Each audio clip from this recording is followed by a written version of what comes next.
Hey, I'm Kay, and I'm here today with your daily download.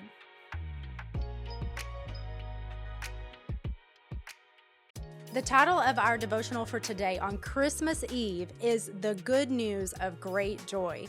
And I am so excited to share the Christmas Eve devotional with you. We get to look at Luke chapter 2, that famous passage of the coming of Jesus Christ. And I want to read just these few verses to you, chapter 2, verses 8 through 10.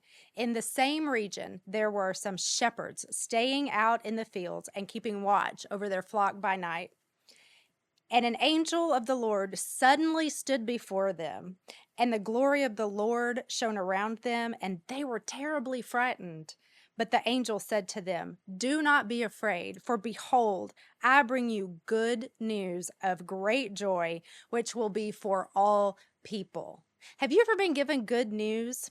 I have. Dave and I have gotten some really good news lately. We have a lot of things going on. Our daughter is about to graduate from college, and that is really good news for us.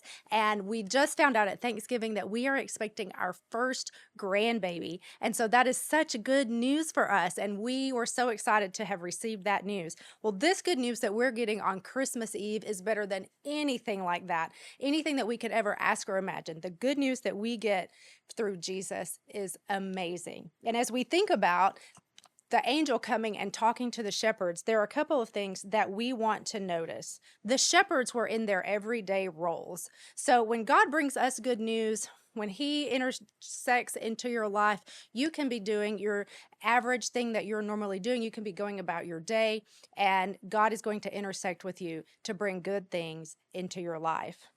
They also brought a news of joy. There was a message of great joy that was for all people. It wasn't just for a special group of people anymore, but it was for people like you and me who needed that good news. And also, it was a message to not be afraid.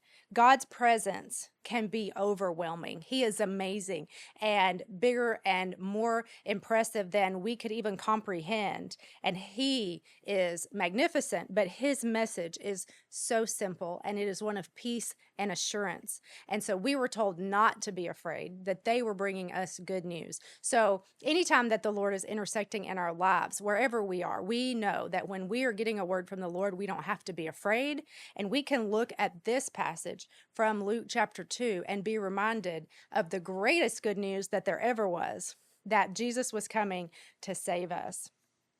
Where might you be meeting God in the ordinary moments of your life? Where do you see God intersecting in your life and prompting you to do things that maybe you wouldn't normally do, or encouraging you in ways that you need to be encouraged?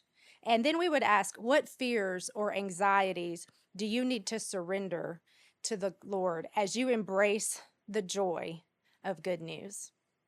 Well, that's it for today. We want you to just think about those questions. But most of all, we want you to have the most beautiful Christmas Eve. Join us tonight at 6:30 for our Christmas Eve candlelight service. Merry Christmas.